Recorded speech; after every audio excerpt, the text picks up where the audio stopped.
തൻ്റെ അന്വേഷണങ്ങൾക്കും പഠനങ്ങൾക്കുമിടയിൽ ഇസ്ലാമിനെ മനസ്സിലാക്കിയ ഒരു ചെറുപ്പക്കാരനെ തൻ്റെ ജീവിതത്തിലേക്ക് ചേർത്ത് വെച്ച ആ പെൺകുട്ടി, അവര് ഇസ്ലാം പുൽകിയിട്ടില്ലാത്ത ഭർത്താവിൻ്റെ അമ്മയെ വളരെ നല്ല രീതിയിൽ സംരക്ഷിക്കുകയും അവർക്ക് വേണ്ടതെല്ലാം ചെയ്ത് മുന്നോട്ട് പോവുകയുമാണ്. എന്നാൽ ഒരു ശത്രുതാ മനോഭാവത്തോടുകൂടെ അവരോട് പെരുമാറുന്ന ആ സ്ത്രീ, അവര് കിടക്കുന്ന കിടക്കയിൽ തന്നെ മലവും മൂത്രവും ഒക്കെ ആ കിടപ്പിൽ തന്നെ അങ്ങനെ ചെയ്തു പോവുകയാണ്. പിന്നീടാണ് ഈ സ്ത്രീക്ക് മനസ്സിലാകുന്നത് ഇത് എന്നോടുള്ള വിരോധത്തിന്റെ ഭാഗമാണ്. പെങ്ങളെ വീട്ടിൽ ചെല്ലുമ്പോൾ അങ്ങനത്തെ ഒരു കുഴപ്പമില്ല, കറക്റ്റ് ടോയ്ലറ്റ് പോകുന്നുണ്ട്, കുളിക്കുന്നുണ്ട്, ഫ്രഷ് ആകുന്നുണ്ട്. ഇത് എന്നെ ബുദ്ധിമുട്ടാക്കാൻ വേണ്ടി മാത്രമാണ് ചെയ്യുന്നത് എന്നറിയുമ്പോഴും ആ സ്ത്രീ എല്ലാം സബറോടുകൂടെ, ക്ഷമയോടുകൂടെ നിർവഹിക്കുന്നതിന്റെ പിന്നിലെ മനോഗതം എന്തായിരിക്കും? ആരോടും പരാതി പറയാതെ, ഭർത്താവിനോട് പോലും സങ്കടം പറയാതെ എല്ലാം ഉള്ളിലൊതുക്കി, ഇത് ബോധപൂർവം ടോയ്ലറ്റിൽ പോയി നിർവഹിക്കാൻ കഴിഞ്ഞിട്ടും, ചെയ്യാൻ പറ്റുന്നൊരു കാര്യമായിട്ടും ഇതിവിടെ നിർവഹിക്കുകയാണ് എന്നറിഞ്ഞിട്ടും അവരെ ആ ഒരു കാര്യത്തിൽ ക്ഷമാപൂർവം മുന്നോട്ട് കൊണ്ടുപോകാനുള്ള പ്രചോദനം എന്തായിരിക്കും? അവരുടെ വാചകത്തിൽ വന്ന എന്താണെന്നറിയാം, എന്തായാലും വയസ്സായ ഒരു സ്ത്രീയാണല്ലോ, അവർക്ക് അവരുടെ പ്രായത്തിൻ്റെതായ വാശിയും ബഹളമൊക്കെ ഉണ്ടാവുമല്ലോ. നമ്മളത് ചെയ്താൽ നമുക്ക് അള്ളാഹു സ്വർഗം തരാൻ വേണ്ടി തീരുമാനിച്ചത് ചിലപ്പോൾ ഇതിലൂടെയൊക്കെ ആയിരിക്കും. ഏത് കാര്യം ചെയ്യുമ്പോഴും അതിനെ ഇസ്ലാമികമായി മനസ്സിലാക്കുമ്പോൾ അത് നമുക്ക് തരുന്ന ഒരുതരം നിർവൃതിയുണ്ട്, ഒരുതരം ആശ്വാസമുണ്ട്, ഒരുതരം സംതൃപ്തിയുണ്ട്, സമാധാനമുണ്ട്, തുടർച്ചയുണ്ട്. കഴിഞ്ഞ ആഴ്ചയിലെ ഖുതുബയിൽ നമ്മൾ പറഞ്ഞത്, അനുഷ്ഠിക്കുന്ന അനുഷ്ഠാനങ്ങളിലും നിർവഹിക്കുന്ന ആരാധനകളിലും ജീവിതത്തിൽ എടുക്കുന്ന നിലപാടുകളിലും ആസ്വാദനവും സമാധാനവും സന്തോഷവും കിട്ടാനുള്ള വഴികളെക്കുറിച്ചാണ്. ആ വഴികൾ ഇന്ന് നമ്മൾ പറഞ്ഞു പൂർത്തീകരിക്കുകയാണ്. ഒന്നാമത് പറഞ്ഞിരുന്നത്, നമുക്ക് നമ്മൾ ചെയ്യുന്ന കാര്യങ്ങളൊക്കെ സംതൃപ്തിയോടും സമാധാനത്തോടും മനസാന്നിധ്യത്തോടൊക്കെ ചെയ്യാനുള്ള വഴി എന്ന് പറയുന്ന ഒന്നാമത്തെ കാര്യം ശരിയായ അറിവ് സമ്പാദിക്കുക എന്നുള്ളതാണ്. മതത്തെക്കുറിച്ച് ശരിയായ അറിവ് സമ്പാദിക്കുമ്പോൾ നമ്മൾ എടുക്കുന്ന നിലപാടുകളിലും നമ്മുടെ അനുഷ്ഠാനങ്ങളിലും ആരാധനകളിലും ഒക്കെ നമുക്കൊരു വല്ലാത്ത തൃപ്തി കിട്ടും. എന്തൊക്കെ തൻ്റെ മുന്നിൽ എങ്ങനെയൊക്കെ സംഭവിച്ചാലും അയാൾക്ക് ആശ്വാസപൂർവം അതിൽ നിലനിൽക്കാൻ പറ്റും. കൊച്ചു കൊച്ചു അറിവുകളായിരിക്കും. കുഞ്ഞിനെ കാണാനില്ലാതെ വീട്ടുകാരെല്ലാവരും കൂടി ഒരു കുഞ്ഞിനെങ്ങനെ തിരയാണ്. 3 വയസ്സ് 4 വയസ്സ് പ്രായമുള്ള ഒരു കുഞ്ഞിനെങ്ങനെ തിരയാണ്. പാടത്തും പറമ്പിലൊക്കെ തിരഞ്ഞ് അവസാനം ഈ ഉമ്മ നോക്കുമ്പോ ഈ കുട്ടി കുളത്തിലിങ്ങനെ മരിച്ച് കമഴ്ന്ന് കിടക്കുന്നതാണ് കാണുന്നത്. നേരെ അവരിറങ്ങി ആ കുഞ്ഞിനെടുത്തു, വയറ്റത്ത് ഞെക്കി, വെള്ളമൊക്കെ കളഞ്ഞു, മരിച്ചു എന്നുറപ്പാണ്. ഞങ്ങോട്ട് കൊണ്ടുപോകാത്ത വിധം കാര്യം ബോധ്യമാണ്. അവളെ കാലൊക്കെ നീല നിറായിട്ടുണ്ട്, അവൾ അവിടെ ശ്വാസം നിലച്ചിട്ടുണ്ട്. എന്റേതാണെങ്കിൽ ആ കുഞ്ഞ് എന്നൊന്ന് ആലോചിച്ച് നോക്കൂ സഹോദരന്മാരെ, എന്റേതാണെങ്കിൽ ആ കുഞ്ഞ് എന്നൊന്ന് ആലോചിച്ച് നോക്കൂ. ആ സ്ത്രീ പക്ഷെ മയ്യത്തൊക്കെ കൊണ്ടുവന്ന് കഫം ചെയ്ത്, അവരെന്നെ നിസ്കരിച്ച് ഈ കുഞ്ഞിനെ എടുത്തു കൊടുത്തു. എന്നിട്ട് അവര് നമസ്കാര കുപ്പായത്തിൽ ഇരുന്ന് പ്രാർത്ഥിക്കുകയാണ്. അപ്പോഴാണ് അവരുടെ ഉമ്മ എന്നെ പേഴ്സണലായിട്ട് വിളിക്കണേ. 2 ദിവസമായി ഉസ്താദേ, എന്റെ മോള് ഒന്ന് കരഞ്ഞിട്ട് പോലുമില്ല, അവൾക്ക് എന്തോ മാനസികമായി എന്തോ ഒന്ന് സംഭവിച്ചിട്ടുണ്ട്. അപ്പൊ അവളോടൊന്ന് സംസാരിച്ച് അവൾക്കൊരു ആശ്വാസം കിട്ടണം. അവളൊന്ന് കരഞ്ഞാൽ ചിലപ്പോ ഒരു ആശ്വാസം ഉണ്ടാകുമല്ലോ. അപ്പൊ ആ വീട്ടില് നമ്മൾ പോയി ആ സ്ത്രീയോട് സംസാരിക്കണം. അപ്പൊ പറഞ്ഞു, ഉമ്മ ആരോടോ സംസാരിക്കണത് കേട്ട് ഞാൻ ഉമ്മാന്റെ ഫോൺ നോക്കിയപ്പോ നിങ്ങളെ നമ്പറാന്ന് മനസ്സിലായി. മൗലവി, എനിക്ക് സങ്കടങ്ങളില്ലായിട്ടൊന്നുമല്ല, പക്ഷേ ഞാൻ ഖുർആൻ ഹദീസ് ലേണിംഗ് സ്കൂളിൽ നിന്ന്, പീസ് റേഡിയോയിൽ നിന്നൊക്കെ ഞാനൊരു ഹദീസ് പഠിച്ചിട്ടുണ്ട്. എന്താണ് ഹദീസ്? കുഞ്ഞിനെ നഷ്ടപ്പെടുന്ന മാതാപിതാക്കൾ ആ നഷ്ടത്തിന്റെ നേരത്ത് ഇന്നാ ലില്ലാഹി വ ഇന്നാ ഇലൈഹി റാജിഊൻ അൽഹംദുലില്ലാഹ് എന്ന് പറയുകയാണെങ്കിൽ അല്ലാഹു സുബ്ഹാനഹു വ തആല അവർക്ക് ബൈത്തുൽ ഹംദ്, സ്തുതിക്കുന്നവർക്കുള്ള പ്രത്യേക വീട് സ്വർഗത്തിൽ ഒരുക്കി വെക്കുന്നതാണ്. പരലോകം ഉണ്ട് എന്ന് എനിക്ക് ഉറപ്പാണ്. ആ ഹദീസ് സ്വഹീഹന്നല്ലേ. അപ്പൊ ഞാനത് നഷ്ടപ്പെടുത്തണ്ടെന്ന് വിചാരിച്ചിട്ടാണ്. എന്തായാലും എന്റെ കുഞ്ഞിനെ കൊണ്ട് പരലോകത്താണ് എനിക്ക് ഉപകാരമെന്ന് റബ്ബ് തീരുമാനിച്ചിട്ടുണ്ടെങ്കിൽ ഞാൻ എന്തിനാണ് നഷ്ടപ്പെടുത്തണമെന്നാണ്. അതാണ് ഞാൻ പറഞ്ഞത്. നമ്മള് മതത്തിന്റെ കൊച്ചു കൊച്ചു അറിവുകളായിരിക്കും നമ്മളിങ്ങനെ മെമ്പറിലും ഖുർആൻ ഹദീസ് ലേണിംഗ് സ്കൂളിലും പ്രഭാഷണ പരിപാടികളിലൊക്കെ ഇരുന്ന് ഇങ്ങനെ കേൾക്കുന്ന അറിവുകളായിരിക്കും. പക്ഷെ അത് നമ്മളുടെ ജീവിതത്തിൽ അത് ഉപകാരപ്പെടുന്ന ഒരു പെയിൻ കില്ലറിനേക്കാളും ശക്തമായ ഉപകരണമായി അത് മാറുന്ന, ഉപകാരമായി അത് മാറുന്ന ഒരു നേരമുണ്ടാകും. അതാണ് ഞാൻ പറഞ്ഞത്. അറിവും പഠനവുമാണ് ഒരു വ്യക്തിക്ക് അയാളുടെ ജീവിതത്തിൽ ഈ ആസ്വാദനവും ഈ തിരിച്ചറിവും കിട്ടാൻ ഏറ്റവും പ്രധാനപ്പെട്ട ഒന്ന്. ഖുർആൻ അത് കൃത്യമായി പറഞ്ഞു. ഞാനിവിടെ ഓതി വെച്ച ആയത്ത് അതാണ്. ഇന്നമാ യഖ്ശല്ലാഹു മിൻ ഇബാദിഹിൽ ഉലമാ. നിശ്ചയമായും അള്ളാഹുവിനെ ഭയപ്പെടുന്നത് അള്ളാഹുവിനെ കുറിച്ച് പഠിക്കുന്നവരാണ്. അള്ളാഹുവിനെ കുറിച്ച് പഠിക്കണവർക്ക് അള്ളാഹുവിനോടൊരു ഭയമുണ്ടാകും. ആ ഭയം പാമ്പിനെ പേടിക്കണ പോലെയോ പട്ടിനെ പേടിക്കണ പോലെയോ അല്ല. എനിക്ക് ഇത്ര ഇങ്ങനെയൊക്കെ ചെയ്തെന്ന് എന്റെ റബ്ബ് എന്നുള്ള അങ്ങേറ്റത്തെ ഒരു കടപ്പാട്. നമ്മളെ ജീവിതത്തിൽ ഏതെങ്കിലും ഒരു പ്രത്യേക ഘട്ടത്തിൽ ഒരാൾ സഹായിച്ചാൽ അയാൾക്ക് വേണ്ടി എന്തും ചെയ്യും നമ്മള്, അല്ലെ? അയാൾക്ക് വേണ്ടി എന്തും ചെയ്യാൻ റെഡിയാകും. ഒരു മാവിന്റെ ചോട്ടിൽ ഇങ്ങനെ ഒരാൾ നിൽക്കുകയാണ്. അപ്പൊ വേറെ ആളോട് അങ്ങനെ പോയി അയാളുടെ നൃത്തം കണ്ടപ്പോ അയാൾക്ക് മനസ്സിലായി നൃത്തം അത്ര നല്ല ആൾക്കല്ല ഈ സമയത്ത്. അയാളെ ആ മനുഷ്യനെ, ആ മുസ്ലിമായ മനുഷ്യനെ ബൈക്കിലേക്ക് കയറ്റിയിട്ട് അയാളെ കടയിൽ കൊണ്ടുപോയിട്ട് ഇരുത്തി. എന്താ എനക്കെന്തോ ഒരു പ്രശ്നം ഉണ്ടല്ലോ, എന്താ എന്റെ വിഷയം എന്ന് വെച്ചപ്പോ ഇയാളാണ്ട് കരഞ്ഞു. അരിന്ന് കയറെടുത്തു. ഇതുകൊണ്ട് അവസാനിപ്പിക്കേണ്ട ആളാണ് ഞാനെന്ന് പറഞ്ഞു. ഈ ആശ്വസിപ്പിച്ച മനുഷ്യന്റെ കിഡ്നി പോയപ്പോ ഇവിടുന്ന് മഞ്ചേരിയിൽ നിന്ന് കോട്ടക്കക്ക് പോണ വഴിയിലുള്ള എനിക്ക് വളരെ വ്യക്തിപരമായ ബന്ധമുള്ള ഒരു വീട്ടിലെ കാര്യമാണ് ഞാൻ പറയുന്നത്. ഈ മനുഷ്യന്റെ കിഡ്നി പോയപ്പോ അയാള് പുത്തനാശയക്കാരനാണെന്ന് പറഞ്ഞ അയാളുടെ കുടുംബം മുഴുവൻ ബഹിഷ്കരിച്ചപ്പോ ഈ ആശാരിയായ മനുഷ്യൻ കയറി കൊന്നു. എന്നിട്ട് പറഞ്ഞു, ഞാൻ കൊടുക്കാം മൂപ്പർക്ക് കിഡ്നി, ഞാൻ കൊടുത്തോളാം മൂപ്പർക്ക് കിഡ്നി. എനിക്ക് ജീവിതം തന്ന ആളാണ് മൂപ്പര്. മനസ്സിലായില്ലേ? എനിക്ക് ജീവിതം തന്ന ആളാണ് മൂപ്പര്. അത്രേ ഉള്ളൂ. ഞാൻ പറയുന്നത്, നമ്മളെ സംബന്ധിച്ചിടത്തോളം നമ്മൾ എടുക്കുന്ന നിലപാടുകൾ, അള്ളാഹുവിനെ ബോധ്യപ്പെട്ടെടുക്കുന്ന നിലപാടുകൾ, അല്ലെ? ആ നിലപാടുകൾക്ക് വലിയ സമ്മാനങ്ങൾ ഉണ്ടാകുന്നുള്ള കാര്യത്തിൽ യാതൊരു സംശയമല്ല. അറിവ് വർദ്ധിക്കുമ്പോ മനുഷ്യൻ എന്താണ് സംഭവിക്കുക എന്ന് റസൂലുള്ള പഠിപ്പിക്കുന്നുണ്ട്. ലൗ തഅലമൂന മാ അലം, എനിക്കറിയണതൊക്കെ നിങ്ങൾക്കറിയുമായിരുന്നെങ്കിൽ ലളഹത്തും ഖലീല, നിങ്ങൾ കുറച്ചു മാത്രമേ ചിരിക്കുള്ളായിരുന്നു. വല ബക്കൈത്തും കസീറ, നിങ്ങൾ ധാരാളം കരയുമായിരുന്നു. വലമ്മ തലദ്ദതും ബിന്നിസാഇ അലൽ ഫുറുഷ് വലഖറജ്തും ഇല സുഉദാതി തജ്അറൂന ഇലല്ലാഹ്, നിങ്ങൾ ബെഡ്റൂമിൽ നിങ്ങളുടെ ഇണകളോടൊപ്പം ഇങ്ങനെ സ്വസ്ഥതയിൽ മയങ്ങുകയല്ല ചെയ്യുക. നിങ്ങൾ ആളൊഴിഞ്ഞ ഇടങ്ങളിലേക്ക് ഓടിക്കയറി നിങ്ങളുടെ രക്ഷിതാവിനോട് ഉച്ചത്തിൽ നിലവിളിച്ച് മാപ്പപേക്ഷിക്കുന്ന അവസ്ഥയായിരിക്കും ഉണ്ടാവുക എന്ന് റസൂലുള്ളാഹി സ്വല്ലല്ലാഹു അലൈഹി വസല്ലമ തങ്ങൾ നമ്മളെ പഠിപ്പിക്കുകയാണ്.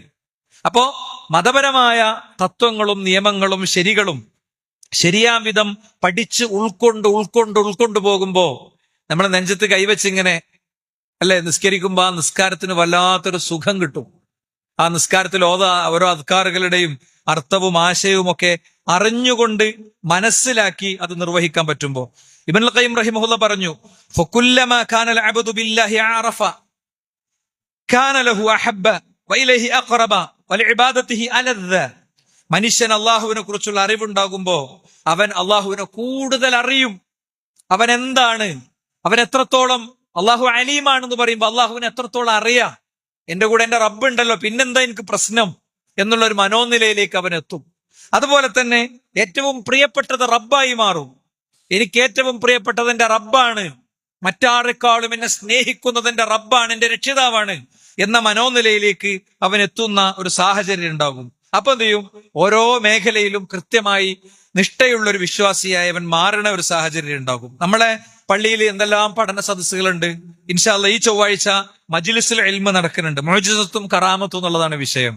മുഅ്ജിസത്തും കറാമത്തും ഒക്കെ ശരിക്കും അതിലൂടെ അങ്ങനെ നമ്മളിങ്ങനെ പഠിച്ചു പോയാൽ പടച്ചോന്റെ സഹായങ്ങൾ പെയ്തിറങ്ങുന്നത് നമുക്ക് ഇങ്ങനെ മനസ്സിലാവും. പടച്ച റബ്ബിന്റെ സഹായങ്ങൾ പെയ്തിറങ്ങുന്നത് നമുക്ക് ഇങ്ങനെ മനസ്സിലാകും. ഏത് വ്യക്തിക്കും അള്ളാഹുവോട് അയാൾ അടുക്കുമ്പോ ഒരിക്കലും പ്രതീക്ഷിക്കാത്ത വലിയ സഹായങ്ങൾ അയാൾക്ക് കിട്ടും. അതിനാണ് കറാമത്ത് എന്ന് പറയുന്നത്. അയാൾ പോലും അറിയണില്ലത്, അയാൾക്ക് പോലും അറിയില്ലത്. അപ്പോ ആ ഒരു പരിപാടി ഞാൻ ഇതിന്റെ അനുബന്ധമായി ഉണർത്തുകയാണ്. അതേപോലെ മതപരമായി നമ്മൾ ഭയങ്കര തിരക്കുള്ള ആളുകൾ, അതുകൊണ്ടാണ് പലപ്പോഴും പഠിക്കാൻ പറ്റാത്തത്, അല്ലേ? രാവിലെ നേരത്തെ ഇറങ്ങും, രാത്രി വൈകി വീട്ടിലെത്തും, പിന്നെ തളർച്ചയായിരിക്കും. പലപ്പോഴും അതല്ലേ നമ്മളെ പ്രശ്നം. നമ്മൾ നിസ്കാരത്തിൽ ഓതുന്ന സൂറത്തിന്റെ പോലും അർത്ഥം നമുക്ക് അറിയാത്തതിന്റെ കാരണം എന്താ? പഠിക്കാൻ നേരല്ല എന്നുള്ളതാണ്. പക്ഷെ നമ്മൾ ബോധപൂർവം ഒരു സമയം നിശ്ചയിച്ച് കാര്യങ്ങൾക്ക് ശ്രമിക്കുകയാണെങ്കിൽ, ഇപ്പൊ പീസ് റേഡിയോ ഞാനൊക്കെ വർക്ക് ചെയ്യുന്ന ഒരു ടീം വർക്കാണ്. ഒരുപാട് ആളുകൾ അത് ഉപയോഗപ്പെടുത്താറുണ്ട്. നിങ്ങൾക്ക് നിങ്ങളുടെ കാറിൽ ഓൺ ആക്കിയിട്ടിടാം. ജമീല്, ഓൺലൈൻ ലൈബ്രറി, ഇഷ്ടംപോലെ സ്പീച്ചുകൾ, ഓരോ സന്ദർഭത്തിനനുസരിച്ച് കാര്യങ്ങൾ നമ്മൾ നോക്കിയാൽ നമുക്ക് ഇങ്ങനെ കിട്ടും. അത് നിങ്ങൾക്ക് 1.5 വേണമെങ്കിൽ അങ്ങനെ കേൾക്കാം, 2x വേണമെങ്കിൽ അങ്ങനെ കേൾക്കാം. നിങ്ങളെ സൗകര്യത്തിനനുസരിച്ച് നിങ്ങൾക്ക് കേൾക്കാം. അവിടെ ബുക്ക് മാർക്ക് ചെയ്യാം. പിന്നെ നിങ്ങൾക്ക് വേണമെങ്കിൽ റിമൈൻഡർ സെറ്റ് ചെയ്യാം. നിങ്ങളുടെ സമയത്തിനനുസരിച്ച് കാര്യങ്ങൾ നിർവഹിക്കാൻ പറ്റും. അതുകൊണ്ട് സഹോദരന്മാരെ, എത്ര തിരക്കുള്ള വ്യക്തിക്കും ദീന് ലളിതമായി പഠിക്കാനുള്ള സൗകര്യങ്ങളും സംവിധാനങ്ങളും ഇന്നുണ്ട്. അത് നമ്മൾ ഉപയോഗിക്കുമ്പോൾ ഇന്നത്തെ ഒരു മനോനിലയാവൂല. അപ്പൊ നിങ്ങൾ ആലോചിക്കും, ഇപ്പോൾ നമ്മൾ കറണ്ട് ഇല്ലാത്ത സമയത്ത് നല്ല ചൂടുണ്ടായിരുന്നു, ഇനി കുറച്ചും കൂടി കഴിയുമ്പോ പതുക്കെ അതിങ്ങനെ തണുക്കുമ്പോൾ ഒരു എസിന്റെ സുഖം കിട്ടും. ഈ AC എന്താണെന്ന് അറിയാത്ത ഒരാളെ നമ്മൾ AC കുറിച്ച് എങ്ങനെ ഉണ്ടാവും? നിങ്ങൾ എന്താ മനുഷ്യൻ പറയണു? മൊത്തം ജനലും വാതിലൊന്നും ഇല്ലാത്ത ബിൽഡിങ്ങിക്ക് ഞാൻ വരികയെന്ന് ചോദിക്കുക. ശരിക്കും ദീന് അതിന്റെ യഥാർത്ഥ സ്രോതസ് അറിഞ്ഞ് അത് സ്വീകരിച്ച് നിലപാടാക്കി പോകുമ്പോ നമ്മുടെ മനസ്സിന് വല്ലാത്തൊരു തണുപ്പായിരിക്കും, ഒരു വല്ലാത്ത ധൈര്യമായിരിക്കും. നമ്മളെന്ന വ്യക്തി സമൂഹത്തിന് കൂടുതൽ ഉപകാരപ്പെടും. നമ്മൾ എടുക്കുന്ന തൊഴിൽ മുതൽ എല്ലായിടത്തും നമ്മൾക്ക് പടച്ചോനെ പേടിയുണ്ടാവും. പടച്ചോനെ, ഇത് ഞാൻ വൃത്തിക്ക് ചെയ്തിട്ടില്ലെങ്കിൽ ഞാൻ ഇടങ്ങാറാകുമല്ലോ എന്നുള്ളൊരു മാനസിക, ഒരു ചില്ലി കാശ് വാങ്ങുമ്പോ അതിൽ നമ്മൾ കാര്യം നോക്കും. എനിക്ക് ഓർമ്മയുണ്ട്, ഈ കോവിഡ് കാലത്ത് ഒരു കുടുംബത്തെ സഹായിക്കാൻ വേണ്ടി ഒരാൾക്ക് ഒരു വോയിസ് അയച്ചു. ഇങ്ങനെ ഒരു വളരെ പ്രയാസപ്പെടുന്ന ഒരു കുടുംബമുണ്ട്, അവരുടെ അടുത്തേക്ക് ഒരിക്കലും സാമൂഹ്യ പ്രവർത്തകരൊന്നും ചെല്ലൂല, കാരണം അങ്ങനത്തെ ഒരു അന്തരീക്ഷമാണ്, അവരുടെ ബാക്ക്ഗ്രൗണ്ടൊക്കെ അങ്ങനത്തെ എന്നൊക്കെ പറഞ്ഞ് വോയിസ് അയച്ചപ്പോ വളരെ സമ്പന്നനായ ഒരു മനുഷ്യൻ വളരെ വലിയൊരു പൈസ അയച്ചു കേട്ടോ. പൈസ വന്നപ്പോ അത്ര എമൗണ്ട് വേണ്ടെന്ന് പറഞ്ഞപ്പോ അയാളുടെ ഉത്തരം എന്താണെന്നറിയോ? അയാള് ജീവിതത്തിൽ എപ്പോഴോ ഹലാലല്ലാത്ത രീതിയിൽ സമ്പാദിച്ചൊരു കാലം മൂപ്പർക്കുണ്ട്. ഹലാലല്ലാത്ത രീതിയിൽ സമ്പാദിച്ചൊരു കാലമുണ്ട്. അപ്പൊ ഈ ഹലാലല്ലാത്ത രീതിയിൽ സമ്പാദിച്ച പണം ഇനി എന്ത് ചെയ്യണം എന്ന് വലിയൊരു സ്കോളറോട് ചോദിച്ചപ്പോ, സൗദി അറേബ്യയിലെ വലിയൊരു സ്കോളറോട് ചോദിച്ചപ്പോ അയാൾ പറഞ്ഞു, നിങ്ങളുടെ സമ്പാദ്യത്തിൽ ഹറാമും ഹലാലും വേർതിരിച്ചിട്ട് നിങ്ങൾക്ക് ഹറാമാണെന്ന് തോന്നുന്ന ആ സമ്പാദ്യം ഒരു അക്കൗണ്ടിൽ ആക്കുക, അത് വേഗം കൊടുത്തു തീർക്കുക. കച്ചവടത്തിലാണല്ലോ, പണമിടപാടാണ്, അതിന്റെ അർഹരിക്ക് ഓരോരുത്തർക്കും കൊണ്ടേ കൊടുക്കാൻ നിങ്ങൾക്ക് പറ്റൂല. അപ്പോഴാണ് എന്ത് ചെയ്യണത്? അയാൾ അതിനെ ശുദ്ധീകരിക്കണത്. എന്നിട്ട് അയാൾ എന്നോട് പറഞ്ഞ വാചകം തരും, മൗലവി, ഞാനത് ശുദ്ധീകരിച്ചപ്പോ തന്നെ എന്റെ അടുത്ത് എത്രങ്ങാനും പൈസ ഉണ്ട്, ഞാൻ ഈ പൈസ കൊണ്ടൊക്കെ കൂടെ എന്താ ചെയ്യാൻ പോണത്? ഈ നിലയിലേക്ക്, ഈ മാനസികാവസ്ഥയിലേക്ക് എത്തണമെങ്കിൽ അതിന് പടച്ചോന്റെ ഒരു തൗഫീഖ് വേണം. എന്നാലും നമ്മൾ ടൈറ്റ് ആകുന്നില്ല, നമ്മൾ കുടുങ്ങൊന്നുമില്ല. ഹലാലായ സമ്പാദ്യം കൊണ്ട് ജീവിക്കുമ്പോ തന്നെ ആശ്വസിച്ചും ആസ്വദിച്ചും ജീവിക്കാൻ നമുക്ക് പറ്റും. കാരണം അതിനൊരു വല്ലാത്ത ബർക്കത്ത് ഉണ്ടാകും, അതിന് വല്ലാത്തൊരു റഹ്മത്ത് ഉണ്ടാകും. ഇനി സഹോദരന്മാരെ, രണ്ടാമത്തെ കാര്യം എന്താ അറിയോ? നമ്മള് നിഷ്ഠയുള്ള ആളുകളായി ആരാധനകൾ, അനുഷ്ഠാനങ്ങളൊക്കെ അതിന്റെ ആസ്വാദനത്തോടെ നിസ്കരിക്കുമ്പോ, നോമ്പ് നോൽക്കുമ്പോ, ഖുർആൻ ഓതുമ്പോ ഒക്കെ അതിന്റെ ഒരു ആസ്വാദനം, അതിന് നിശ്ചയിച്ചൊരു ഭംഗി കിട്ടാനുള്ള രണ്ടാമത്തെ കാര്യം എന്ന് പറയുന്നത് കഠിനാധ്വാനമാണ്. ഇത് ഞാൻ ജസ്റ്റ് ഒന്ന് പറഞ്ഞു വെച്ചിരുന്നു. എന്താ കഠിനാധ്വാനം എന്ന് പറഞ്ഞാൽ? ഇപ്പൊ ഞാൻ ഒരു ഉദാഹരണം പറയാം. നമസ്കാരങ്ങളൊക്കെ ജമാഅത്തായിട്ട് നിർവഹിക്കാനാണ് അള്ളാഹുവിന്റെ റസൂൽ സല്ലല്ലാഹു അലൈഹി വസല്ലം പഠിപ്പിച്ചത്.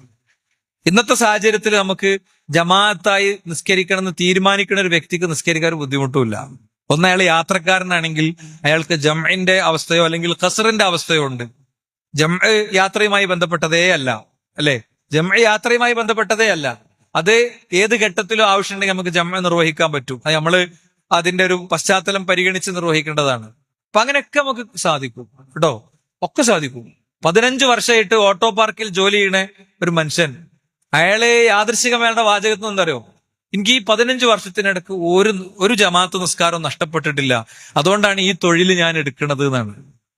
ഒരാളുടെ ഉള്ളിൽ അങ്ങനത്തെ ഒരു തീരുമാനം ഉണ്ടെങ്കിൽ പടച്ചോൻ അത് നടപ്പിലാക്കാൻ അയാൾക്ക് സഹായം ചെയ്തു കൊടുക്കും. അതിലെന്താ സംശയമുള്ളത്? ഇന്ന് ഇഷ്ടംപോലെ പള്ളികളുണ്ട് നമ്മൾ യാത്ര ചെയ്യണ വഴികളിലൊക്കെ, സ്ഥിരമായി യാത്ര ചെയ്യണ വഴികളിലൊക്കെ ഉള്ള ആ പള്ളികളിൽ എത്തുമ്പോ ജമാഅത്തായി നിർവഹിച്ചു തുടങ്ങുമ്പോൾ കിട്ടുന്ന ഒരു തൃപ്തിയുണ്ട്, അത് വേറെ തന്നെയാണ്. നമ്മൾ ഈ വക്തിന്റെ അവസാനം ഒരു പള്ളിയിൽ പാഞ്ഞു കയറി അതിന്റെ ഏറ്റവും അവസാനത്തെ സൊഫില് ഒരു മറയൊന്നുമില്ലാതെ അവിടെ ഇങ്ങനെ നിന്ന് കുത്തിമറിഞ്ഞ് എണീറ്റ് പോകുമ്പോ നമുക്ക് നിസ്കരിച്ചു എന്നുള്ളൊരു തോന്നലുണ്ടാവും എന്നല്ലാതെ അതുകൊണ്ട് കിട്ടേണ്ട ഉപകാരങ്ങൾ പലപ്പോഴും കിട്ടുന്നില്ല എന്നുള്ളതൊരു സത്യമാണ്. ഇനി നിങ്ങൾ നോക്ക്, വിശുദ്ധ ഖുർആൻ അത് പറഞ്ഞു, വല്ലദീന ജാഹദൂ ഫീന ലനഹ്ദിയന്നഹും സുബുലന. നമ്മുടെ മാർഗത്തിൽ ആരാണോ പരിശ്രമിച്ച് മുന്നോട്ട് വരുന്നത് അവർക്ക് അവരുടെ വഴി നമ്മൾ എളുപ്പാക്കി കൊടുക്കും.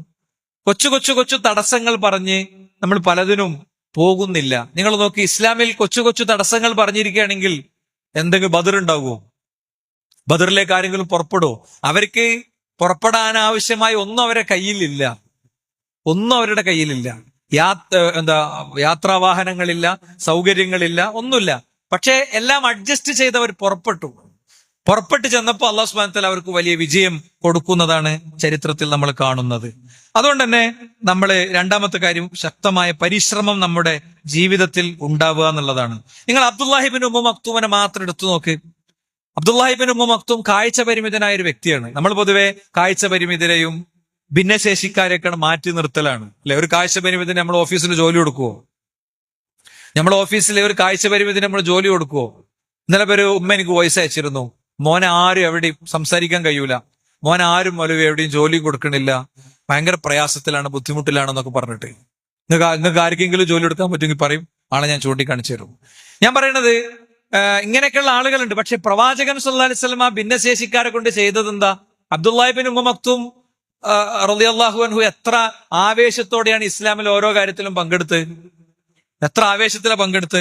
നോക്കൂ നിങ്ങൾ, ഇസ്ലാമിന്റെ ആദ്യകാലത്ത് തന്നെ അത് ഇസ്ലാം സ്വീകരിച്ചു. ഇസ്ലാമിന്റെ ആദ്യകാലത്ത് ഇസ്ലാം സ്വീകരിക്കണേ കുറച്ച് കഷ്ടപ്പാടുണ്ട്. ഇസ്ലാമിന്റെ ആദ്യകാലത്ത് ഇസ്ലാം സ്വീകരിച്ച മുഴുവൻ ആളുകളെയും ദ്രോഹിച്ചിട്ടുണ്ട്. ആ ദ്രോഹങ്ങൾക്കിടയിലും അദ്ദേഹം ഇസ്ലാം സ്വീകരിച്ചു. ഖുർആൻ പഠിക്കുകയും പഠിപ്പിക്കുകയും ചെയ്തു. മുഅദ്ദിനായിരുന്നു അദ്ദേഹം. അദ്ദേഹം ഒരിക്കൽ നബിന്റെ അടുത്ത് വന്ന് ചോദിക്കുന്നുണ്ട്, നിങ്ങൾക്കൊക്കെ അറിയുന്ന ചരിത്രമാണ്, നബിയെ എനിക്ക് പള്ളിയിൽ വരാൻ വലൈസലി ഖായിദുൻ യഖൂദുനി ഇലൽ മസ്ജിദ്, എന്നെ പള്ളിയിലേക്ക് കൂട്ടാൻ ആരുമില്ലട്ടോ. അതേപോലെ തന്നെ ഞാൻ വരുന്ന വഴിയിൽ ഞാൻ മരത്തിലൊക്കെ മുട്ടി വീഴുകയാണ്, തേളും പാമ്പൊക്കെ ഉള്ള വഴികളിലൂടെയാണ് വരുന്നത്, ഞാൻ എന്ത് ചെയ്യണം? റസൂലുള്ളാഹി സ്വല്ലല്ലാഹു അലൈഹി വസല്ലം അദ്ദേഹത്തിനോട് അനുകൂലമായി പ്രതികരിച്ചു. നിങ്ങൾ വീട്ടിൽ നിന്ന് നിസ്കരിച്ച കുഴപ്പമില്ല എന്നുള്ള നിലക്ക് അനുകൂലമായി പ്രതികരിച്ചു. അത് കഴിഞ്ഞ് റസൂലുള്ളാഹിക്ക് വഹി വരികയാണ്. വഹി വരുമ്പോ പ്രവാചകൻ സ്വല്ലല്ലാഹു അലൈഹി വസല്ലം തങ്ങൾ അദ്ദേഹത്തോട് ചോദിക്കുക, അതസ്മഉ നിദ, നിങ്ങൾ ബാങ്ക് കേൾക്കലുണ്ടോ? ഉണ്ട് നബി, നിങ്ങൾ വരണം. അതേ ചോദിച്ചോ, നിങ്ങൾ എന്ത് മനുഷ്യനാ, ഇത്രയും ബുദ്ധിമുട്ടുള്ള എന്നോട് വരാനാണോ പറയണതെന്ന് ചോദിച്ചോ. എനിക്കും നിങ്ങൾക്ക് വലിയ പാടുണ്ട്, നമുക്ക് വണ്ടി ഉണ്ട്, സൗകര്യമുണ്ട്, പള്ളി അടുത്തുണ്ട്. എന്നാലും പലപ്പോഴും പള്ളിയിലേക്കും ജമാഅത്തിലേക്കും എത്തിപ്പെടാത്തവർ നമ്മുടെ കൂട്ടത്തിലുണ്ട്. അതൊരു മുഖ്യ വിഷയമേ അല്ല. ഇന്നലെ രാത്രി എടുത്ത അതേ തുണിയിൽ നമ്മളെ ബെഡിന്റെ അപ്പുറത്ത് നല്ലൊരു മുസല്ലൻ വിരിച്ചിട്ട് കുത്തിമറിഞ്ഞ് എണീറ്റ് അവിടെ തന്നെ കടന്ന് നമ്മളെ നിസ്കാരായി. ഇത് പടച്ചോ എടുക്കുമോ നമ്മൾ നല്ലോണം ആലോചിക്കണം. ഇത് പടച്ചോ സ്വീകരിക്കുമോ നമ്മൾ നല്ലോണം ആലോചിക്കണം. അദ്ദേഹം എന്താ ചെയ്തത്? പിന്നെ ആ പള്ളിയിൽ ഒന്നാമത്തെ ബാങ്ക് കൊടുത്തിരുന്ന ആൾ അദ്ദേഹമാണെന്നാണ്. ആളുകളെ വിളിച്ചുണർത്തുന്ന ബാങ്കുണ്ട്, ആ ബാങ്ക് കൊടുത്തിരുന്നത് അദ്ദേഹമാണെന്നാണ്. റമദാനിലാണെങ്കിൽ ബിലാലിന്റെ ബാങ്ക് കേൾക്കുമ്പോൾ നിങ്ങൾ അത്തായം കഴിക്കുക, ഉമ്മു മക്തൂമിന്റെ ബാങ്ക് കേൾക്കുമ്പോൾ നിങ്ങൾ അത്താഴം നിർത്തുക എന്ന് റസൂലുള്ളാഹി സ്വല്ലല്ലാഹു അലൈഹി വസല്ലം പഠിപ്പിച്ചു. മാത്രല്ല, ഈ വ്യക്തിയെ പ്രവാചകൻ 13 തവണ പ്രവാചകൻ ഉണ്ടായിരിക്കെ പ്രവാചകൻ പുറത്തുപോയ സമയത്ത് മദീനയുടെ ഭരണപരമായ ഉത്തരവാദിത്തങ്ങൾ അദ്ദേഹത്തിന് കൊടുത്തിട്ടുണ്ടെന്നാണ്. ഭരണപരമായ ഉത്തരവാദിത്തങ്ങൾ അദ്ദേഹം നിർവഹിച്ചിട്ടുണ്ട്. ജിഹാദിൽ പങ്കെടുക്കാൻ ആഗ്രഹിച്ചു. റസൂലുള്ളാഹി ഉള്ള കാലത്ത് അദ്ദേഹത്തിന് അനുവാദം കിട്ടിയില്ല, കാഴ്ച പരിമിതനായതുകൊണ്ട്. ഖാദിസിയ യുദ്ധത്തിൽ പിന്നീട് പങ്കെടുത്ത് രക്തസാക്ഷിത്വം വരിച്ചു എന്നാണ് ചരിത്രത്തിൽ കാണാൻ പറ്റുക, അല്ലെ? അപ്പൊ ഞാൻ പറയാൻ ശ്രമിക്കുന്നത്, നമുക്കെന്താ ആസ്വാദനത്തിലേക്കും നിർവൃതിയിലേക്കും എത്താൻ പറ്റാത്ത? അതിനെ പൂർണ്ണമായി ഏറ്റെടുക്കാത്ത എന്താ? ചെറിയ ചെറിയ റിസ്കുകളൊക്കെ എടുക്കേണ്ടി വരും. നമുക്ക് എല്ലാ ദിവസവും 2 പേജ് ഖുർആൻ ഓതണമെങ്കിൽ, എല്ലാ വക്തും കൃത്യമായി നിസ്കരിക്കണമെങ്കിൽ, നിസ്കാരത്തിന്റെ മുമ്പും ശേഷമുള്ള റവാത്തിബ് സുന്നത്തുകൾ 12 റക്അത്ത് നിസ്കരിക്കുന്ന വ്യക്തിക്ക് സ്വർഗത്തിലൊരു വീടുണ്ട് എന്നാണ്. ഇത്ര വലിയ പണിയുണ്ടോ? സുബഹിന്റെ മുമ്പ് 2 റക്അത്ത് നിസ്കരിക്കാന്, ളുഹറിന്റെ മുമ്പ് 4 റക്അത്ത് നിസ്കരിക്കാന്, അല്ലേ? മഗ്രിബിന്റെ ശേഷമുള്ള, ഇശാഇന്റെ ശേഷമുള്ള നിസ്കാരങ്ങളൊക്കെ നിർവഹിക്കാൻ 2 റക്അത്ത് നിസ്കരിക്കാൻ എത്ര സമയം വേണം? അതിലേക്ക് നമ്മൾ എത്താത്തത് എന്തുകൊണ്ടാ? അതിനൊരു വ്യക്തമായ പ്ലാൻ ഉണ്ടാക്കി നമ്മൾ അതിനെ സമീപിക്കണില്ല. അതിനെ ഒരു വ്യക്തമായ പ്ലാൻ ഉണ്ടാക്കി സമീപിച്ച് ഇതിലൂടെ ജീവിച്ചു പോകുമ്പോൾ, ഞാൻ പറയുന്ന ഒരു 42 ദിവസം നമ്മൾ സാധാരണ പറയാം, ഒരു കാര്യം ശീലമായി മാറണമെങ്കിൽ ഒരേ ടൈമിലും ഒരേ കൃത്യതയിലും ഒരേ ലെവലിലും ഒരു 42 ദിവസങ്ങൾ തുടർച്ചയായിട്ട് ചെയ്ത സ്വാഭാവികമായിട്ടും അത് പിന്നെ നിങ്ങളെ ബയോളജിക്കൽ ക്ലോക്ക് നിങ്ങളെ റിമൈൻഡ് ചെയ്യും, നിങ്ങളെ മനസ്സ് നിങ്ങളത് ഓർമ്മിപ്പിക്കും. എല്ലാ ദിവസവും സുബഹി കഴിഞ്ഞിട്ട് നിങ്ങൾക്ക് ഒരു കൃത്യ ഷെഡ്യൂൾ ഉണ്ട്. എന്താ ഷെഡ്യൂള്? സുബഹി കഴിഞ്ഞതിന്റെ ശേഷം ഒരാൾ പള്ളിയിൽ ഇരിക്കുകയാണ്, തൊലൂഴ് വരെ ഇരിക്കുകയാണ്, ഉദയം വരെ ഇരിക്കുകയാണ്. ഉദയം വരെ ഇരിക്കുന്ന ഒരാൾക്ക് അള്ളാഹുവിന്റെ റസൂൽ സല്ലല്ലാഹു അലൈഹി വസല്ലം പറഞ്ഞ പ്രതിഫലം എന്താ? അവിടെ ഇരുന്ന് ദിക്റൊക്കെ ചൊല്ലി ഇരുന്ന ഹജ്ജിന്റെയും ഉംറന്റെയും കൂലുണ്ട് എന്നാണ്. അപ്പൊ ചില ആളുകൾക്ക് തോന്നുന്നത് ദൈക്കൂല പെട്ടെന്ന്. എന്താ ഇയാൾ പറയുന്നത്? വെറുതെ എന്തെങ്കിലുമൊക്കെ വിളിച്ചു പറയാ അല്ലേ? പടച്ചോൻ റഹ്മാനും റഹീമാണ് സഹോദരന്മാരെ. എല്ലാ ആളുകൾക്കും ഒരേപോലെ വിവാദത്ത് എടുക്കാനും അമല് ചെയ്യാനും എന്നുള്ള മനോഗതങ്ങളൊന്നും ഉണ്ടാവില്ല. അതുകൊണ്ട് ഇങ്ങനത്തെ കുറെ മനുഷ്യന്മാര് ചിന്തിക്കുന്ന റസൂലുള്ളാഹിക്ക് അറിയണോണ്ട് തന്നെ, പടച്ചോനെ അറിയണോണ്ട് തന്നെ 3 വട്ടം നബി ആവർത്തിച്ച് പറഞ്ഞു പൂർണ്ണമായ പ്രതിഫലം, പൂർണ്ണമായ പ്രതിഫലം, പൂർണ്ണമായ പ്രതിഫലം എന്ന്. നിങ്ങൾ ആലോചിച്ച് നോക്ക്, ലോകത്ത് ഹജ്ജും ഉംറയും സ്വപ്നം കാണുന്ന എത്ര മനുഷ്യന്മാരുണ്ട്. അവർക്ക് ഒരിക്കലും പോകാൻ കഴിയൂല. അവർക്ക് വേണ്ടി പടച്ചോൻ, അവർക്ക് വേണ്ടി മാത്രമല്ല എല്ലാവർക്കും, ബാക്കിയുള്ളവർക്ക് പരീക്ഷണം അവർക്കുള്ള അവസരം അല്ലേ, ബാക്കിയുള്ളവർക്ക് പരീക്ഷണം അവർക്കുള്ള അവസരമാക്കി കൊടുത്തതാണ്. ഞാൻ പറയണ എല്ലാ ദിവസവും കഴിഞ്ഞോളുന്നില്ല. ആഴ്ചയിലെ നിശ്ചിത ദിവസം നമ്മൾ അത് ചെയ്യുന്നു, കുറച്ചു നേരം ഖുർആൻ ഓതുന്നു, അദ്കാർ സ്വഭാവം ചൊല്ലുന്നു. ഇങ്ങനെ ഒരു കറക്റ്റ് ഒരു ടൈം ഇട്ട് പരമാവധി മൊബൈൽ ഫോൺ നമുക്ക് പോകാതെ നിങ്ങളൊന്ന് ശീലാക്കി നോക്ക്. അതിനെ ഞാൻ പറഞ്ഞത് കഠിന പ്രയത്നം വേണ്ടി വരും. 80 കിലോ വെയിറ്റ് ഉള്ള ഒരാള് 40 കിലോ ആക്കി ചുരുക്കാൻ വേണ്ടി അയാൾ ജിമ്മിൽ പോയിട്ട് എന്തൊക്കെ പരിപാടി എടുക്കണ്, എന്തൊക്കെ സാധനം പൊക്കണ് വെക്കണ് താഴ്ത്തണ്. പറഞ്ഞതിന്റെ അർത്ഥം പോണ്ടെന്നല്ല, ജിമ്മിൽ പോണം, ശരീരം ശരിയാക്കണം, അതിലൊന്നും എനിക്ക് അഭിപ്രായ വ്യത്യാസമല്ല കേട്ടോ, അതിലൊന്നും അഭിപ്രായ വ്യത്യാസമല്ല. അതൊക്കെ അതിന്റെ കോലത്തിലും ചെയ്യലും നിർവഹിച്ച് പോണവർക്ക് അതിന്റെ ഗുണങ്ങളുണ്ടാവും, വേറെ വിഷയമാണ്. ഞാൻ പറയണത് അയാൾ എന്തൊക്കെ പരിശ്രമങ്ങൾ നടത്തുന്നുണ്ട്. നമ്മുടെ ജീവിതത്തിന് വെള്ളിയാഴ്ചയിലെ ജുമഴയും അതേപോലെ തന്നെ ഓടിക്കയറി നിസ്കരിച്ച് പാഞ്ഞിറങ്ങണേ മറ്റേ നിസ്കാരം അല്ലാതെ വേറെ എന്തൊക്കെ ഉണ്ട് നമ്മൾ ശരിക്കും ആലോചിക്കണം. എന്നെ കേൾക്കണേ, ഇനി മുതൽ എന്നെ ഈ സമയം മുതൽ ഈ പള്ളിയിൽ വരുന്ന കുട്ടികളുണ്ടല്ലോ, ഓരോടും കൂടി ഞാൻ പറയണത്, ഒരു ദിവസം പോകും സഹോദര, ഒരു സംശയമല്ല. നമ്മളീ പറയുന്ന സെറ്റപ്പും പരിപാടിയൊക്കെ ഉണ്ടല്ലോ, ഇതൊക്കെ തീർന്ന് ഒന്നും അല്ലാതാകാൻ ഒരു പണിയില്ല. നമ്മൾ ഒന്നും അല്ലാതാകാൻ അല്ലേ, നമ്മൾ ഏതെങ്കിലും ഒരൊറ്റ ഷോർട്ട് സർക്യൂട്ട് മതി, ചെല്ലുമ്പോ കംപ്ലീറ്റ് കത്തി ചാമ്പലായി കിടക്കുന്നുണ്ടാവും. അത്ര നിസ്സാരമാണ് ദുനിയാവ് എന്ന് പറയുന്നത്. അതിനുവേണ്ടി പാഞ്ഞിട്ട് അവസാനം നമ്മുടെ മയ്യത്വം കൊണ്ട് ആൾക്കൂട്ടം ഇങ്ങനെ പോകുമ്പോ ആൾക്കൂട്ടത്തിന്റെ അങ്ങേ തലക്കൽ ഒരു മയ്യത്താടി ഉലഞ്ഞ് അത് ഖബറിലേക്ക് ഇറക്കി വെക്കപ്പെടുമ്പോ വലിയ ഒരുപാട് സ്വത്തും പറമ്പും ഒക്കെ അതൊക്കെ വേറുള്ളവരിതായി നമ്മളതല്ലത്. ഈ ഓർമ്മ നമ്മുടെ ഉള്ളിൽ എപ്പോഴും വേണം. അപ്പൊ നമുക്ക് കഠിനമായ പ്രയത്നങ്ങൾക്കുള്ള അവസരം കിട്ടും. ഇനി മൂന്നാമത്തെ ഒരു കാര്യം എന്താ അറിയോ? സുന്നത്ത് വർദ്ധിപ്പിക്കുക എന്നുള്ളതാണ്. സുന്നത്ത് വർദ്ധിപ്പിച്ചുള്ള ഗുണം എന്താ? സുന്നത്ത് വർദ്ധിപ്പിച്ച അള്ള പറഞ്ഞ ഓഫറാണ്. ഒമാ തഖറബ ഇലയ്യ അബ്ദി ബിശൈഇൻ അഹബ്ബ ഇലയ്യ മിമ്മ ഫ്തറദു അലൈഹി. എന്റെ അടിമ എന്നോട് ഏറ്റവും കൂടുതൽ അടുക്കുക എപ്പോഴാ? ഫർലോണ്ട് തന്നെ അടുക്കുക. ഫാറല് വൃത്തിക്ക് ചെയ്ത അതുകൊണ്ട് അടുക്കണമാതിരി വേറെ ഒന്നുകൊണ്ട് എടുക്കൂല. ഫാറലാണ് ഒന്നാമത്തെ. ഏറ്റവും വലിയ ദിക്കർ എന്താ? ഹറാം ഒഴിവാക്കല ഏറ്റവും വലിയ ദിക്കർ. അള്ളാഹിനുണ്ട് ഓർത്തിട്ട് ഹറാമുണ്ട് ഒഴിവാക്കുക. ജീവിതത്തിൽ സ്ഥിരമായിട്ട് ചെയ്യുന്ന ചില തിന്മകൾ ഉണ്ടാവും ചില ആൾക്കാർക്ക്, പ്രത്യേകിച്ച് സ്വകാര്യതയിൽ വേറെ വ്യക്തിയായി മാറിയിട്ടുണ്ടാകും അയാള്. അതണ്ട് അവസാനിപ്പിച്ചു. അയാൾക്ക് സ്വർഗം കൊടുക്കാൻ പടച്ചോ സ്വർഗം കൊടുക്കാതെ മതിയാകും. അപ്പോ അള്ളാഹു ഏറ്റവും ഇഷ്ടപ്പെടുന്നത് ഫറലുകളെ കൂടുതൽ വൃത്തിയാക്കിയിട്ട്, ഫറലുണ്ടല്ലോ, ഫറലായി ചെയ്യേണ്ട കാര്യങ്ങൾ അതുകൂടി ഒന്നുകൂടി കൃത്യതയോടെ വൃത്തിയോടെ ചെയ്യലാണ്. പിന്നെന്താണ്? പിന്നെ പറയാ ഒമ യസാലു അബദി യതഖറബ ഇലയ്യ എന്ന അടിമ എന്നിലേക്ക് ഇങ്ങനെ അടുത്തുകൊണ്ടിരിക്കും. പിന്നെ വാഫിലി സുന്നത്തുണ്ട്. ഓരോ സുന്നത്ത് ജീവിതത്തിലേക്ക് ഇങ്ങനെ വെക്കുമ്പോ അള്ളാഹുലേക്ക് കൂടുതൽ അടുക്കും. എങ്ങനെ അടുക്കും? ഞാൻ അവനെ ഇഷ്ടപ്പെട്ടാൽ പിന്നെ അവന്റെ കാതുകൊണ്ടവൻ മോശമായതൊന്നും കേൾക്കൂല, അവന്റെ നാവ് കൊണ്ടവൻ മോശമായതൊന്നും പറയൂല, അവന്റെ കൈകൾ കൊണ്ടവൻ മോശമായതൊന്നും പിടിക്കൂല, അവന്റെ കാലുകൾ കൊണ്ടവൻ മോശമായതിലേക്കൊന്നും പോകൂല. പടച്ചോനൊരു സ്പെഷ്യൽ ചെങ്ങലിടും. നമ്മളെ കൈകൊണ്ട് വേണ്ടാത്തതൊന്നും സംഭവിക്കൂല. നമ്മൾ സുന്നത്ത് വർദ്ധിപ്പിക്കുമ്പോൾ കിട്ടുന്ന ഒരു ഗുണാണത്. ഈ സുന്നത്ത് വർദ്ധിപ്പിക്കാന് ഒരുപാട് പണിയൊന്നുമില്ല സഹോദരന്മാരെ. ഞാൻ പറഞ്ഞല്ലോ, അതിനൊക്കെ ഒരു ക്രമം ഉണ്ടാക്കി വെച്ചാൽ മതി. ഇപ്പൊ നിങ്ങൾ യാത്ര പോകുകയാണെങ്കിൽ യാത്രയിൽ ചെയ്യാൻ പറ്റിയ എത്ര സുന്നത്തുകളുണ്ട്. എന്ത് രസ ശരിക്ക് യാത്രയിലെ ദിക്റ് അല്ലെ. നമ്മൾ വണ്ടിക്കാണ് കയറിയിട്ട് താക്കോലൻ കൊടുത്തിട്ട് സുബ്ഹാനല്ലദീ സഖറ ലനാ ഹാദാ വമാ കുന്നാ ലഹു മുഖ്രിനീൻ ഒന്ന് ചൊല്ലിയോക്കാണ് നിങ്ങള്. പടച്ചോനെ, ഈ വാഹനം എനിക്ക് ഉണ്ടാക്കി തന്ന നീ എത്ര സൗഭാഗ്യവാനാണ്. നമ്മളിങ്ങനെ പോകുമ്പോ കാണാ നമ്മളെ ഭാര്യനെയും മക്കളെ കൊണ്ട് വണ്ടിയിൽ ഇങ്ങനെ പോകുമ്പോൾ കാണാം ഒരു കുട്ടീനെ ഒക്കത്തും മറ്റൊരു കുട്ടീനെ കയ്യിലും മറ്റൊരു കുട്ടീനെ നോക്കിയിട്ടുമൊക്കെ ഒരു സഹോദരി ഇങ്ങനെ പോണ്ടാവും. അവർക്ക് ഇങ്ങനത്തെ വണ്ടിയില്ല, സൗകര്യമില്ല. നമ്മളെ മുന്നിൽ കാണാ ബൈക്ക് പോണ ഒരാള്, മുന്നിലൊരു കുട്ടിനെയും ഭാര്യനെയും ഒക്കെ കൂടെ. അൽഹംദുലില്ലാ പടച്ചോനെ, എനിക്കൊരു വണ്ടി കിട്ടിയാലോ, എനിക്കൊരു സുരക്ഷിതമായ വണ്ടി കിട്ടിയാലോ. അങ്ങനെ ഒരു നന്ദി, അങ്ങനെ ഒരു ഫീലിംഗ് നമുക്കുണ്ടോ?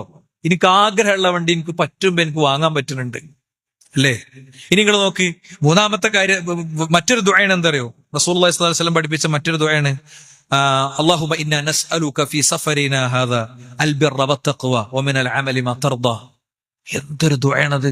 പടച്ചോനെ, ഞാൻ പോണ യാത്രയിൽ തഖ്വക്ക് യോജിച്ചതൊക്കെ സംഭവിപ്പിക്കണം. നിങ്ങൾ കണ്ടിട്ടില്ലേ ബസ്സിലൊക്കെ പോകുമ്പോ ഒരുത്തിനെ തോണ്ടി പിടിച്ചു എന്നൊക്കെ പറഞ്ഞ എന്ത് ജാതി അപമാനത്തിലേക്കാ പോകല്.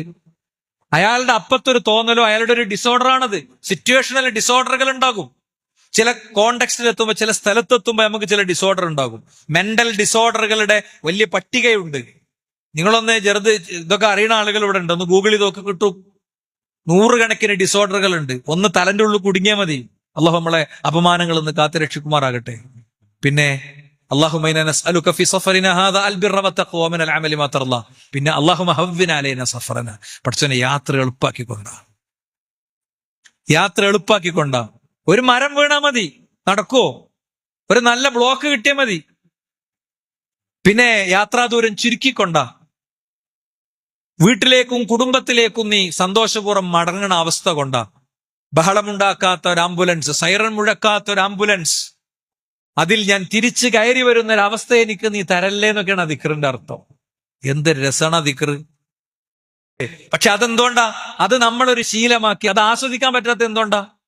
അത് ആസ്വദിക്കാൻ പറ്റാത്തത് അങ്ങനെ ഒരു നീയത്തോടു കൂടെ ചെയ്യാത്തത് കൊണ്ടാണ് കേട്ടോ. അങ്ങനെ ഒരു നീയത്തോടു കൂടെ ചെയ്യാത്തത് കൊണ്ടാണ്. അപ്പൊ അതാണ് മൂന്നാമത്തെ കാര്യം. നാലാമത്തെ കാര്യം എന്താ അറിയോ? തിന്മ തടയലാണ്. തിന്മല്ലാത്ത ജീവിതം വേണം. തിന്മയുള്ള ജീവിതം, ഞാൻ അതൊന്ന് ഡീറ്റെയിൽ ആയി പറയണില്ല, മറ്റൊരു സമയത്ത് വിശദമായി പറയാം. എന്താണ് പിന്നെ വഹബിനും മുനബ്ബഹ് അദ്ദേഹം പറയാം, യജിദു ലദ്ദത ത്വാഅതി യജിദു ലദ്ദത ത്വാഅതി മൻ യഅസി.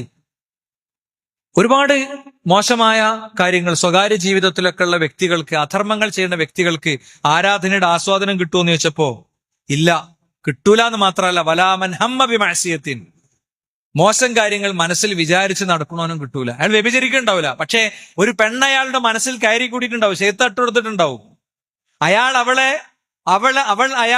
അവൾ തിരിച്ചൊക്കെ മനസ്സിലിങ്ങനെ വിചാരിച്ച് നടക്കുന്നുണ്ടാവും. ചാൻസ് കിട്ടിയാൽ അത് നടക്കണം എന്ന് വിചാരിക്കുന്നുണ്ടാവും, അല്ലേ?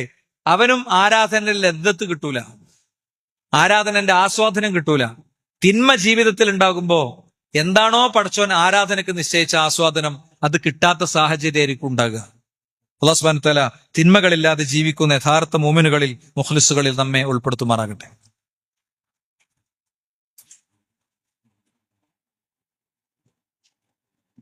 അൽഹംദുലില്ലാഹ് വസ്സലാത്തു വസ്സലാമു അലാ റസൂലില്ലാഹ് വഅലാ ആലിഹി വസ്ഹബിഹി അജ്മഈൻ, അമ്മാ ബഅദ്. സൃഷ്ടാവും സംരക്ഷകനുമായ റബ്ബിന്റെ വിധിവിലക്കുകൾ ജീവിതത്തിലുടനീളം പാലിക്കണേ എന്ന് ഒരിക്കൽ കൂടി ഉണർത്തുകയാണ്, ഉത്ബോധിപ്പിക്കുകയാണ്. സഹോദരന്മാരെ, ഈ ആരാധനകളിൽ ആസ്വാദനം കിട്ടാനുള്ള മറ്റൊരു വഴി, ചെയ്യണ കാര്യം കൊണ്ട് നമുക്ക് കിട്ടണ നേട്ടം ആലോചിച്ചാൽ മതി. ചെയ്യണ കാര്യം കൊണ്ട് നമുക്ക് കിട്ടണ നേട്ടം ആലോചിച്ചാൽ എളുപ്പമാണ്. അപ്പൊ എന്ത് ചെയ്യും? സ്വാഭാവികമായിട്ടും നമുക്ക് വലിയ രീതിയിൽ ഇടപെടാൻ പറ്റും. ഇപ്പൊ ഞാൻ കഴിഞ്ഞ ആഴ്ച ഞങ്ങളെ നാട്ടിലെ പള്ളിയുമായി ബന്ധപ്പെട്ട ഒരു കാര്യം നിങ്ങളുടെ ശ്രദ്ധയിൽപ്പെടുത്തിയിരുന്നു. അതുകൂടി പറയാനുള്ളത് കൊണ്ട് ഈ വിഷയം തന്നെ ഉദാഹരണമായിട്ട് എടുക്കാം. ഇപ്പൊ എന്താണ്, ഒരു പള്ളി ഉണ്ടാക്കുന്ന വ്യക്തിക്ക് അള്ളാഹു കൊടുക്കുന്ന പ്രതിഫലം എന്താ? ഒരു പള്ളി ഉണ്ടാക്കുന്ന വ്യക്തിക്ക് മൻ ബനാലില്ലാഹി മസ്ജിദൻ ബനല്ലാഹു ലഹു ബൈത്തൻ ഫിൽ ജന്ന. ഒരു പള്ളി ഉണ്ടാക്കുന്ന വ്യക്തിക്ക് അള്ളാഹു സുബ്ഹാനഹു വ തആല സ്വർഗത്തിലൊരു വീട് കൊടുക്കുന്നതാണ്. നമ്മളെ ഭൂമിയിലൊരു വീടുണ്ടാകാൻ നമ്മൾ എത്ര ആഗ്രഹിക്കുന്നുണ്ട്. ആ ഒരു വീടുണ്ടാകണ ആ ഒരു പ്രക്രിയക്ക് നമ്മൾ എത്ര സഹിക്കുന്നുണ്ട്. എന്നാ സഹോദരന്മാരെ, എനിക്ക് സ്വർഗത്തിലൊരു വീട് വേണം എന്ന് നമ്മൾ ആലോചിക്കുന്നുണ്ടോ? അപ്പോ ഓരോരുത്തർക്കും ഓരോ പള്ളി ഉണ്ടാക്കാൻ പറ്റുമോ? അതുകൊണ്ട് ആണ് മനുഷ്യന്റെ മനോഗതങ്ങൾ മുഴുവൻ അറിയണ റബ്ബ് പറയാം, വലോബി മിഫ്ഹസി ഖതാത്തിൻ, ഒരു കുരുവിക്കൂടിന്റെ അത്ര പോകുന്നതാണെങ്കിലും നിങ്ങളൊരു പള്ളി ഉണ്ടാക്കണം എന്നാണ്. നിങ്ങൾക്ക് വലിയ പള്ളി ഉണ്ടാക്കാൻ ചിലപ്പോൾ പറ്റൂല. ജപ്പാനിലെ സിറ്റിയിൽ, ടൗണിൽ പള്ളി ഉണ്ടാക്കിയ ഷെയ്ഖിനെ എനിക്കറിയാം. അദ്ദേഹത്തോട് വ്യക്തിപരമായി സംസാരിച്ചിട്ടുണ്ട്. കോടികൾ മുടക്കി അദ്ദേഹം പള്ളി ഉണ്ടാക്കിയിട്ടുണ്ട്. കോടികൾ മുടക്കി അദ്ദേഹം പള്ളി ഉണ്ടാക്കിയിട്ടുണ്ട്. എന്താ, പക്ഷെ അത്ര ഒന്നും വേണ്ട, ഒരു കുഞ്ഞ പള്ളി, ഒരു കുരുവിക്കൂടിന്റെ അത്ര പോകുന്ന പള്ളി നിങ്ങൾക്ക് ഉണ്ടാക്കി കൂടെയാന്നാ ചോദിച്ചത്. അപ്പൊ അതെന്റെ ഒരു ബാധ്യതയാണെന്ന് മനസ്സിലാക്കിയിട്ട് ബക്കറ്റിൽ ഇടുന്നതും അല്ലാത്തതും തമ്മിൽ വ്യത്യാസം ഉണ്ടാവും. അതല്ലെങ്കിലും എല്ലാ വെള്ളിയാഴ്ചയും ചെയ്യുന്ന ഒരു പണിമാരി എന്ത് ചെയ്യും, എന്തൊരു സാധനം ഇട്ടിട്ട് പോകും. മറിച്ച് ഇത് എനിക്കുള്ള ഇൻവെസ്റ്റ്മെന്റ് ആണ്. ഞാൻ മരിക്കും, എപ്പോഴാ മരിക്കുക എന്നൊന്നും അറിയില്ല, ഒരു ദിവസം ഞാൻ മരിക്കും. ആ മരിച്ചത് മുതൽക്ക് എന്റെ ഖബറിൽ എനിക്ക് എന്താ ഉണ്ടാകുക, എന്റെ അമല ഉണ്ടാകുക. അമല് രൂപം പ്രാപിച്ചു വരുന്നതാണ്. സൽക്കർമ്മമാണെങ്കിൽ ആ സൽക്കർമ്മം നമ്മുടെ കൂട്ടിനുണ്ടാകും. നല്ല തെളിഞ്ഞ മുഖഭാവത്തോടെ നമ്മളെ കൂട്ടിനുണ്ടാകും. ഖബറിൽ അമല് കൂട്ടിനുണ്ടാകും എന്ന് പറഞ്ഞാൽ അമല് രൂപം പ്രാപിച്ചു വരുന്ന അള്ളാഹുവിന്റെ റസൂൽ സ്വല്ലല്ലാഹു അലൈഹി വസല്ലം പഠിപ്പിക്കുകയുണ്ടായി. അതുകൊണ്ട് സ്വതക്കകൾ നമ്മൾ എന്ത് കൊടുക്കുമ്പോഴും ഒരു നാണയത്തൊട്ട് നമ്മുടെ മുന്നിൽ ഇങ്ങനെ കൈനീട്ടി നിൽക്കുന്ന ആ പെൺകുട്ടിക്ക് പിന്നെ കാറിന്റെ ചില്ല് താത്തിയിട്ട് ഒരു 5 റുപ്യന്റെ കോയിൻ ഇട്ട് കൊടുക്കുമ്പോ അതിലൂടെ കിട്ടണ നേട്ടം അറിഞ്ഞിടുന്നതും അല്ലാത്തതും തമ്മിൽ വലിയ വ്യത്യാസമുണ്ട്. എന്താ, തുത്തുഫി ഗളബർ റബ്ബി, എന്റെ പടച്ചോൻ എന്നോടുള്ള കോപങ്ങൾ ഒടുങ്ങാനാണ് ഈ കൊടുക്കുന്നത്. രഹസ്യമായി ചെയ്യുന്ന സദഖ പ്രത്യേകിച്ചും അള്ളാഹുവിന്റെ കോപത്തെ ഇല്ലാതാക്കുന്നതാണ് എന്ന് പഠിപ്പിച്ചു. മാത്രല്ല, ദാവോ മർലാക്കും ബി സദഖ, നിങ്ങൾ നിങ്ങളുടെ രോഗികളെ സദഖ കൊണ്ട് ചികിത്സിക്കൂ എന്ന് റിപ്പോർട്ട് ചെയ്യപ്പെട്ട സംഗതികൾ കാണാൻ പറ്റും.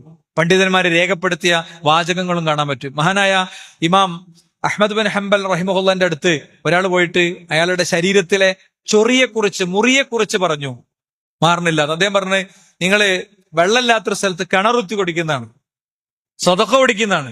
മനസ്സിലായില്ലേ? രോഗശമനത്തിന്റെ വഴിയായി പഠിപ്പിച്ചത്. അതുപോലെ തന്നെ ഒരാൾ കൊടുക്കുമ്പോ ആ കൊടുക്കുന്ന വ്യക്തിക്ക് വേണ്ടി രാവിലെയും വൈകുന്നേരം പ്രാർത്ഥിക്കാൻ മലക്കുകൾ വരുന്നുണ്ട് എന്നാണ്. കൊടുക്കുന്നവർക്ക് വേണ്ടി പ്രാർത്ഥിക്കാനും കൊടുക്കാത്തവർക്ക് വേണ്ടി എതിരെ പ്രാർത്ഥിക്കാനും. അപ്പൊ നമ്മളൊരു 5 രൂപന്റെ കോയിന് കൊണ്ട് ഇടുമ്പോൾ പോലും ഇത്തരം മാനസികാവസ്ഥകൾ നമ്മുടെ ഉള്ളിൽ യഥാർത്ഥത്തിൽ വർക്കാകണം. അതുകൊണ്ട് തന്നെ ഞാൻ ഇന്ന് നിങ്ങളടുത്ത് സാമ്പത്തികമായി സഹായം ചോദിക്കുന്ന കാര്യം ഒരു ജാരിയായ പുണ്യാണ്.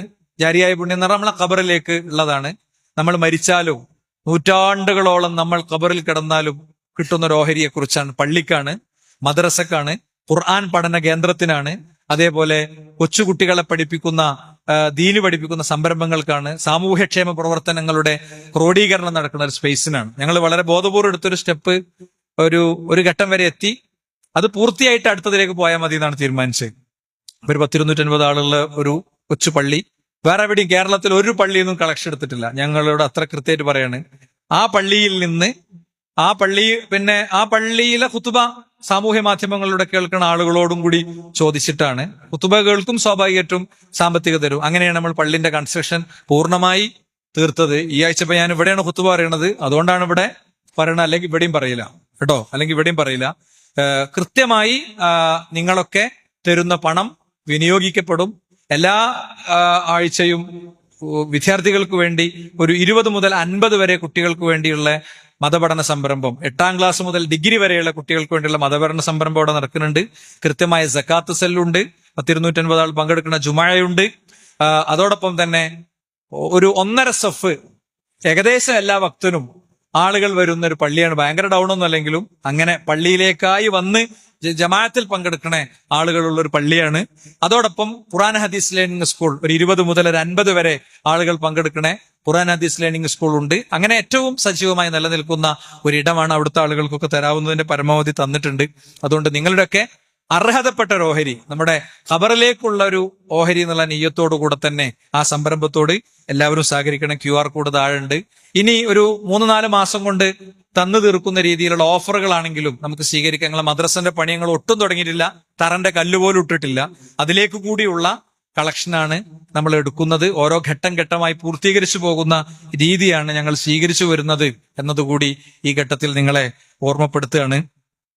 അപ്പൊ ആ ഒരു കാര്യം നിങ്ങളുടെ ശ്രദ്ധയിലുണ്ടാകുക. ഞാൻ നേരത്തെ പറഞ്ഞതുപോലെ മുഅ്ജിസത്തും കറാമത്തും എന്നുള്ള വിഷയത്തിൽ അടുത്ത ചൊവ്വാഴ്ച ഇവിടെ ഒരു ക്ലാസ് നടക്കുന്നുണ്ട്. ആ ക്ലാസ് മഗ്‌രിബ് വസ്സലക്ക് ശേഷമാണ്. അതിൽ പങ്കെടുക്കാൻ പ്രത്യേകം ശ്രദ്ധിക്കുക. നമ്മുടെ പള്ളിയുടെ സ്ഥിരം ഉള്ള ദൈനംദിന ആവശ്യങ്ങൾക്ക് വേണ്ടിയുള്ള കളക്ഷന്റെ ബക്കറ്റ് ഉണ്ടാകും. അതും കാര്യമായി പരിഗണിക്കണം എന്ന് ഓർപ്പിക്കുന്നു. അല്ലാഹു നമ്മിൽ നിന്ന് സ്വീകരിക്കുമാറാകട്ടെ. അവന്റെ മുഅ്മിനുകളിൽ, മുഖ്ലിസുകളിൽ, മുത്തഖീങ്ങളിൽ അവൻ നമ്മെ ഉൾപ്പെടുത്തുമാറാകട്ടെ. ലാ ഇലാഹ ഇല്ലല്ലാഹുവിന്റെ വഴിയിൽ സഞ്ചരിക്കാനുള്ള തൗഫീഖ് അല്ലാഹു നൽകുമാറാകട്ടെ. ഇന്ത്യയിലെ മറ്റൊരു ഭാഗത്ത് ആസാമിൽ വലിയ പ്രളയം നടന്നുകൊണ്ടിരിക്കുകയാണ്. അള്ളാഹു പ്രളയക്കെടുതികൾ അനുഭവിക്കുന്ന ആ ജനസമൂഹത്തെ എത്രയും പെട്ടെന്ന് ജീവിതത്തിലേക്ക് തിരിച്ചു കൊണ്ടുവരുമാറാകട്ടെ. എല്ലാത്തരം പരീക്ഷണങ്ങളിൽ നിന്നും അല്ലാഹു സുബ്ഹാനഹു വ തആല അവരെ മോചിപ്പിക്കുമാറാകട്ടെ. ജാതിമത വ്യത്യാസമില്ലാതെ സർവ്വ മനുഷ്യരും എത്രയും പെട്ടെന്ന് അവരുടെ ജീവിതത്തിന്റെ സുരക്ഷിതത്വങ്ങളിലേക്ക് എത്തുമാറാകട്ടെ. എല്ലാവർക്കും അള്ളാഹു ഇത് ഹിദായത്തിന്റെ നിർമാർഗത്തിന്റെ കാരണമാക്കി മാറ്റിക്കൊടുക്കുമാറാകട്ടെ.